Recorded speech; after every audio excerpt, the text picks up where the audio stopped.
नमस्ते दोस्तों। मैं हूं आफ्ताबी आलम। आज हम और एक वो सीरियस टॉपिक लेके आए हैं डिस्कस करने के लिए। तेहरान जल रहा है। पूरा दुनिया भर हर एक लीडर टेंशन में है। क्या ये वर्ल्ड वॉर 3 का आगाज है? तो इसी को लेके डिस्कस करने के लिए मेरे साथ है मेरा दोस्त, आज का गेस्ट ऑतुंगा। ऑतुंगा, ब्रीफ में आप कुछ बोलिए, वो ये जो लड़ाई जो शुरू हुआ है इजराइल के साथ ईरान का, प्लीज। आफ्ताब देखिए, ये तेहरान का जो अभी इंसिडेंट है, ये कल ही हम लोगों को देखने को मिला रात को। क्या हुआ था, तेहरान जो है, जो कि ईरान का कैपिटल है, इसके नॉर्थ वेस्ट में शेहरान बोल के एक जगह है। जिस जगह में बहुत सारे तेल का कुआं है। साथ ही साथ वहाँ जो अटैक किया गया है, वहाँ जो डिफेंस मिनिस्ट्री का जो हेडक्वार्टर्स था वो भी है। और इसके अलावा भी अगर देखा जाए तो डिफेंस रिसर्च का जो इंस्टीट्यूट था, वहाँ भी ये अटैक किया गया है इसराइल के द्वारा।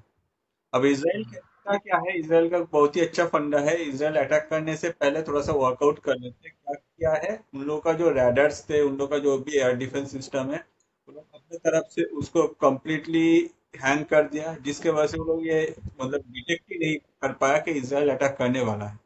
इसराइल अपने तरफ से गया, इसराइल फाइटर जेट था, जब पूरा डिफेंस सिस्टम काम करना बंद कर दिया था, उन लोगों का रैडर काम करना बंद कर दिया था, उस टाइम में इसराइल की तरफ से गया, वहां अटैक किया गया, जिसके वजह से कहा जा रहा है बहुत सारे जो ईरानियन मिलिट्रीज थे, साथ ही साथ बहुत सारे ईरान के जो न्यूक्लियर रिसर्च के साथ कनेक्टेड साइंटिस्ट या फिर वर्कर थे, वो लोग इसमें अफेक्टेड है। ऑन द अदर साइड जो तेल के कुआं था, वो सब जल रहा है। और ये इंसिडेंट के बाद एक इसराइल की तरफ से क्लेम किया गया है कि भाई हम लोग जो है, हम लोग वॉर में नेक्स्ट लेवल पे चले गए हैं, जहां जाके ईरान का न्यूक्लियर जो प्रोग्राम था, ये आगे और बढ़ नहीं। और बाकी जो देश है, पावरफुल देश है जैसे यूएस, चाइना, रसिया, ये लोग का क्या रिएक्शन है इस और को लेके? यूएस यूएस का जो सपोर्ट है, वो नो डाउट आपका क्लीन एंड क्लियर जो है, वो इसराइल के साथ है। इसराइल को यूएस पीछे से सपोर्ट कर रहा है। चाहे अगर आप मूकान एयरबेस जो पाकिस्तान में है, वहाँ यूएस का जो मिलिट्री सेटअप है, उस वहाँ से डिफरेंट टाइप ऑफ जो लोकेशंस या डिफरेंट टाइप ऑफ जो जियो मतलब डेटा है, वो भेज के यूएस आगे जाके वो ही डेटा इसराइल को भेज रहा है, ये पूरा अटैक सब कुछ ऑर्गेनाइज करने में। इसके अलावा भी अगर देखा जाए, जो रशिया है या फिर जो भी चाइना है, इन लोगों का जो सपोर्ट है, इन लोगों का सपोर्ट ईरान के साथ है। मगर प्रोएक्टिवली वो लोग क्या काम कर रहे हैं या फिर ईरान को कितना हेल्प कर रहे हैं, ये अभी भी पब्लिक में आया नहीं। और ईरान इन लोगों के पास से हेल्प ले रहा है या फिर नहीं ले रहा है, ये भी एक क्वेश्चनेबल है। ऑब्वियसली ईरान जब कोई वार लगता है, तब ईरान कोई भी कंट्री हो तो अपने जो दोस्त हैं, उन लोगों के पास से हेल्प मांगेगा। मगर वो लोग अपने तरफ से स्टैंड लिया है। और स्टैंड लेने के बाद प्रोएक्टिवली अभी वो लोग क्या कर रहे हैं, ये पब्लिक डोमेन में अभी एग्जैक्ट अवेलेबल नहीं है। हर कोई जो है, वो डिफरेंट टाइप ऑफ एक्सपेक्टेशन या फिर डिफरेंट टाइप ऑफ जो उन लोगों का सोच है, उस तरह से ये इसको पोर्ट्रे कर रहा है। ये जो इजराइल और ईरान का कॉन्फ्लिक्ट है, आपको क्या लग रहा है, ये क्या फुल स्केल वॉर है और की तरफ जा रहा है? आपको क्या लग रहा है? चांसेस तो बहुत ज्यादा ही है, जिस तरह से ये गर्मा गया है अभी जो सिचुएशन है, ये चांसेस काफी ज्यादा है कि आने वाले दिनों में हम देख सकते हैं कि इस प्रोएक्टिवली यूएस इसमें घुस जाए। अगर यूएस इसमें घुसने का मतलब चाहिए, मतलब घुसना नहीं चाहिए। On the other side US को अपनी तरफ से भी डोनाल्ड ट्रम्प जो है, उनको नोबेल पीस प्राइज चाहिए कि हर जगह वो वॉर खत्म कर रहे हैं, इसलिए यूएस इतना जल्दी घुसेगा नहीं। मगर अगर यूएस डायरेक्टली इन्वॉल्व हो जाता है इसमें, तो नो डाउट हम लोग को देखने को मिलेगा, ये फुल स्केल वॉर में भी कन्वर्ट हो जाएगा। On the other side different countries जो आज के डेट में ईरान को सपोर्ट कर रहे हैं, वो लोग भी अपने तरफ से इसको नेक्स्ट लेवल पे ले जाएगा। इसके अलावा भी अगर हम लोग इसराइल को देखें, इसराइल के जो मतलब इसराइल जो सराउंडिंग्स में जो भी मुस्लिम कंट्रीज है, उन लोगों को भी ईरान अपने तरफ से ऑलरेडी मतलब कॉन्टेक्ट करके उन लोगों को अपने साइड में लाने का कोशिश कर रहे हैं कि इसराइल के ऊपर और भी प्रेशर क्रिएट करो। तो ऑब्वियसली फुल स्केल वॉर में कन्वर्ट होने का चांसेस अभी बहुत ज्यादा है। जैसे हम लोग को पता है, प्रेजेंटली यूक्रेन का जो वॉर है, उस लेवल पे उतना हाईलाइट नहीं हो रहा है। इंडिया पाकिस्तान का तो चलो पॉज में चला गया। इसके अलावा भी अगर देखें, जो गाजा में वो वहाँ इसराइल ने जो काम किया है गाजा में, अभी फिर से हमास जो है वो फिर से मतलब भी एक्टिवली उस लेवल पे अभी कुछ ठंडा पड़ा हुआ है। तो ये जो है, ये वॉर में जाने का भी चांसेस है, ये काफी ज्यादा दिखाई दे रहा है।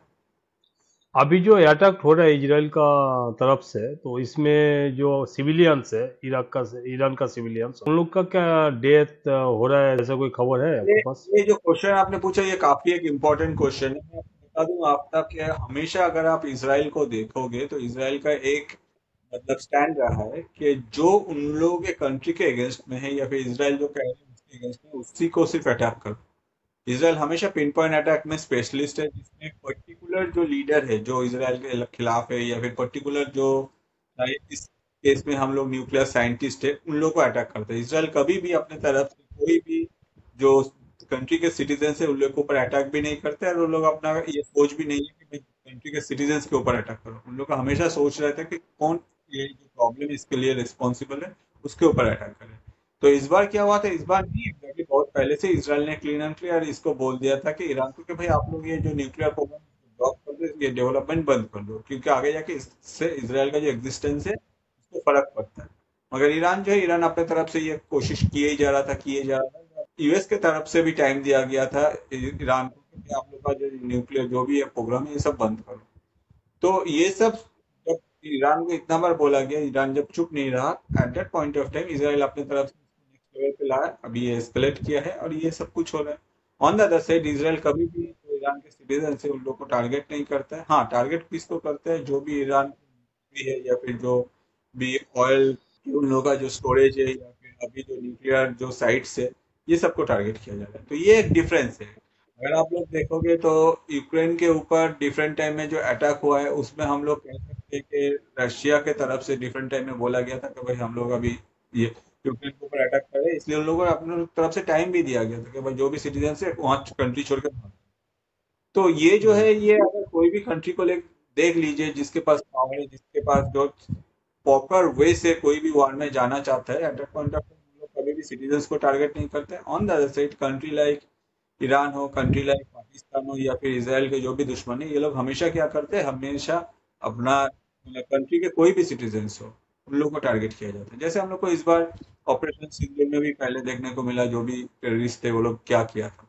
तो ये जो फैक्ट है, ये हम लोग को समझना चाहिए कि कंट्री कहीं वार में, ऑब्वियसली दो कंट्री के अगर सोच है वो अलग मिलता नहीं है तो लोग वार में जा सकते हैं, मगर किसको टारगेट कर रहे हैं ये मैटर। इंडिया पर इसका क्या असर पड़ सकता है? इंडिया गवर्नमेंट की तरफ से अपने तरफ से पूरा स्टेटमेंट दिया गया है कि भाई हम लोगों का जो दोस्त है वो इसराइल भी है, साथ ही साथ ईरान भी है। ईरान भी है। इसलिए ये जो वार है इसको जितना जल्दी हो सके कि डीएस्केलेट किया जाए, ये वार जितना जल्दी खत्म हो जाता है, या फिर जो भी सिचुएशन अभी ग्रो है जितना जल्दी खत्म हो जाएगा उतना ही अच्छा है। इंडियन गवर्नमेंट की तरफ से ये जो बात बोला गया है ये मैटर करता है, आगे जाके इंडिया का जो स्टैंड है वो क्लियर है। कल ही बेंजामिन नेतन्याहू के साथ हमारे प्राइम मिनिस्टर का बहुत देर तक बात हुआ, जिसने इंडियन गवर्नमेंट अपनी तरफ से कुछ पॉइंट्स रखे और जो कंसर्न शो किया। आगे जाके इंडिया ऐसा नहीं कि प्रोएक्टिवली इसराइल को सपोर्ट करे, प्रोएक्टिवली ईरान को सपोर्ट करे। ऑन द अदर साइड अगर देखा जाए, हो सकता है कि हमारे जो व्यूअर्स है उन लोगों को कहना चाहिए कि भाई इसराइल तो इंडिया को बहुत बार सपोर्ट किया, इसराइल के लिए इंडिया क्यों स्टैंड नहीं ले रहा। प्रेजेंटली अगर ये जियोपॉलिटिकल मूवमेंट देखे, वहाँ इमोशन से कुछ नहीं होता है। वहाँ जो मेजर फैक्टर है वो है, आप अगर कोई भी डिसीजन लेते हो तो आप क्यों लेते हो ये समझो। क्योंकि लॉन्ग टर्म में अगर देखा जाए तो ईरान जो है, ईरान का अभी जो, ईरान का जो ऑयल के ऊपर यूएस का ये सारा जो मतलब सैंक्शन चले, अगर वो रिमूव होता है at point of time, Iran से इंडिया जो ऑयल है ये भी खरीद पाएगा। इसके अलावा भी अगर देखा जाए लॉन्ग टर्म में, पाकिस्तान के अगेंस्ट में स्टैंड लेने के लिए हो सकता है कि ईरान एक टाइम में इंडिया के साथ। ऑन द अदर साइड अगर देखा जाए, ईरान के साथ इंडिया का जो रिलेशन है काफी पुराना है। इसका मतलब ये नहीं कि हम लोग इसराइल को इग्नोर करें। इसराइल के साथ, इसराइल हमेशा अपने तरफ से स्टैंड लिया। इसराइल एक ऐसा कंट्री है जिस जो उसको पाकिस्तान अभी कंट्री नहीं मानता है, तो भाई उन लोगों का जो पासपोर्ट वैल्यू नहीं है, मगर इंडिया अपने तरफ से उन लोगों को वैल्यू दिया है। तो ये जो है ये एग्जैक्टली एक न्यूट्रल पोजीशन है। और इंडियन गवर्नमेंट चाहता है कि भाई जो भी ये एस्केलेशन हो रहा है ये ज्यादा दूर तक ना खींचे, क्योंकि आगे जाके इसका जो इफेक्ट है क्रूड ऑयल पे आता है। अभी यूएस के कुछ बैंकिंग सेक्टर से ये मतलब बोला गया है कि अगर अगर ये वार नेक्स्ट लेवल पे जाता है तो आगे जाके जो डॉलर का प्राइस है वो $100 से $120 तक पर बैरल जा सकता है। तो ये ऑब्वियसली दुनिया का जो इकोनॉमी है, इसमें बहुत सारे कंट्री की इकोनॉमी को या साथ ही साथ जो ट्रेड है उसके ऊपर भी इफेक्ट करेगा। ईरान अब क्या क्या करेगा? क्या डायरेक्ट वॉर होगा? ईरान अपने तरफ से अटैक कर रहा है। आज के डेट में अगर आप देखें, ईरान अपने तरफ से इसराइल के ऊपर ऑलरेडी अटैक किया है। इसराइल के ऊपर 150 मिसाइल्स और 100 ड्रोन भेजा, जिसमें कहा जा रहा है कि इसराइल के 7 सिटीजन्स का डेथ भी हुआ है। तो इसराइल के अगेंस्ट में ईरान अपने तरफ से कोशिश कर रहा है, साथ ही साथ वो अपने तरफ से दुनिया भर का जो सपोर्ट है वो भी इकट्ठा कर तो ऑब्वियसली वो अपने तरफ से कोशिश कर रहे हैं। अब देखा जाए टेक्नोलॉजी, अगर हम लोग देखें, जैसे हम लोग को पता है कि वॉर में one of the major factor है कि आपको कौन सपोर्ट कर रहे हैं और आपके पास क्या टेक्नोलॉजी है। तो इस हिसाब से अगर देखा जाए तो इसराइल का जो पोजीशन है ये थोड़ा सा ज्यादा ही बेहतर है कंपेयर टू ईरान। आपको क्या लग रहा है, ये क्या वर्ल्ड वॉर 3 की तरफ जा रहा है?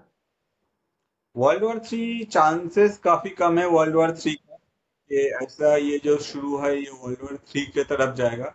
On the other side Iran के पास कितना रिसोर्सेस है या फिर ईरान को आगे जाके कौन कौन सा कंट्री सपोर्ट करता है डिपेंड करता है, क्योंकि जैसे हम लोग को पता है कि एक साइड में आपका यूएस है, यूएस के पास हम्म। रिसोर्सेस है, इसराइल को जो सपोर्ट करे वो काफी ज्यादा है। On the other side Russia का कहना है कि रशिया भी ईरान को सपोर्ट करे, अब किस लेवल पे सपोर्ट करे ये मैटर करते हैं।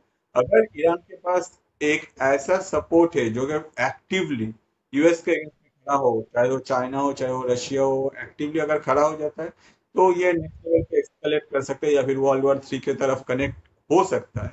और इसके अलावा भी अगर ये लोग सिर्फ ऐसे ही है कि भाई कुछ देर तक ईरान को सपोर्ट प्रोवाइड करो उसके बाद बोलो कि भाई इतना उधार हो गया है, आप फिर से रिपे करो, जैसे जो फॉर्मूला यूएस यूज करता है यूक्रेन के ऊपर या फिर कोई भी दूसरा कंट्री के ऊपर, अगर वो फॉर्मूला से चाइना या फिर रशिया ईरान के साथ जुड़ना चाहता है तो आगे जाके ये वर्ल्ड वॉर तक एक्सकेलेट नहीं हो। तो दोस्तों, अभी तेहरान बैटलफील्ड बन गया। आप लोग को क्या लग रहा है, ये जो इजराइल का जो एक्शन है ये सही है? कमेंट में जो जरूर बताइए। और अगर हम लोग को वीडियो आप लोग को अच्छा लग रहा है तो लाइक शेयर और सब्सक्राइब जरूर कीजिए। Thank you. Thanks a lot. Thank you Aftab, जय हिंद।